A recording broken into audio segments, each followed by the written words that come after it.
Hello, isang magandang umaga, tanghali, hapon, gabi sa inyong lahat.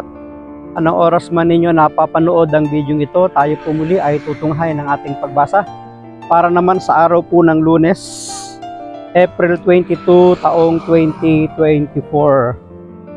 Hahanguin natin sa Ebanghelyo ni San Juan, Kabanatang 10, mga talatang 1 hanggang 10. Nung panahong iyon, sinabi ni Jesus, tandaan ninyo ito, ang pumasok sa kulungan ng mga tupa nang hindi sa pinto nagdaraan, kundi umaakyat sa di dapat pagdaanan ay magnanakaw at tulisan.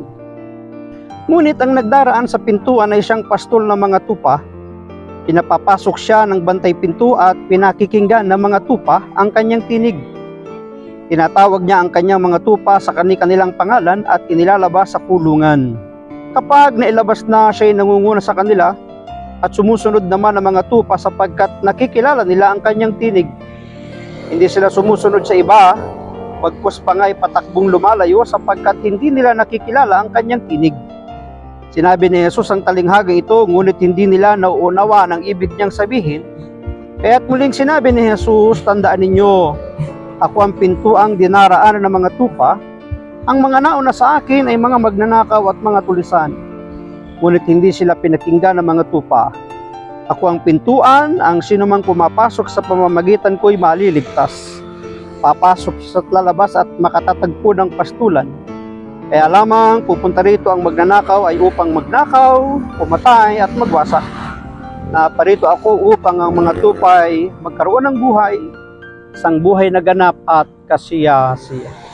Pagpalain po ng Diyos ang pagkabasa ng kanyang mabuting balita.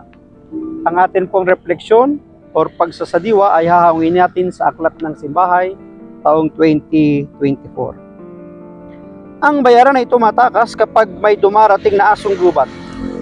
Iniiwan niya ang mga tupa, palibhasa ay hindi siya pastol at hindi kanya ang mga ito. Mayroong dalawang uri ng pastol sa ating binasa, isang mabuting pastol at isang tumatakas na pastol. At ito ay tumutukoy sa bayarang pastol na kapag nanganganib ang mga tupa, imbis na malasakitan, imbis na ipagtanggol at pangalagaan, imbis na itaboy ang mga lumalapas sa mga tupa, siya ang umaalis, siya ang lumalayas at hinahayaan niyang lapain ang mga tupa, palibhasa ay hindi siya ang nagmamay-ari nito. Babala sa mga nagsasabing mga tagasunod niya, ngunit hindi sumusunod sa kanyang mga yapak bilang mabuting pastol. Totoo din yun. May mga tinawag na mga naglilingkod sa ating kapanahunan na puro pang sariling kapakinabangan at interes lamang ang kanyang mga ginagawa. At kapag siya'y nahihirapan na, siya'y tataka, siya'y aalis, siya'y lilisan, kaya't napapabayaan ang mga tupa na ipinagkatiwala ng Diyos sa kanyang pangangalaga. Masakit sa pandinig ang masabihang bayaran, mersenaryo. Totoo naman, napakasakit na marinig sa isang naglilingkod na siya ay bayaran sapagkat hindi na siya maglilingkod, hindi na siya gagawa ng mga gawain kung walang kapalit at kaakibat na sweldo, sahod o bayad. Kaya nga totoo dalawa ang taong nasa ubasan. Isang manggagawa at isang naglilingkod. Isang nagtatrabaho at isang naglilingkod. Sino yung mga nagtatrabaho sa ubasan? Ito yung umaasa na sila isesweldohan pagkatapos na sila gumawa. Sino naman yung mga naglilingkod? Ito yung mga naglilingkod na kahit walang bayad, kahit walang kapalit, ay pinaglilingkod nila ang kanilang sarili sapagkat sila nga ay mga naglilingkod. Kaya nga, dalawa ang larawan ng pastol sa ating pagbasa.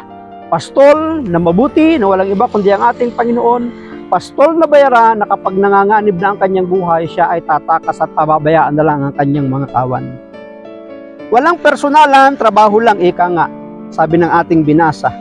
Yun ang masaklap na walang ugnayang makatao ang namamagitan. Waring usapan lang, bahala ka na.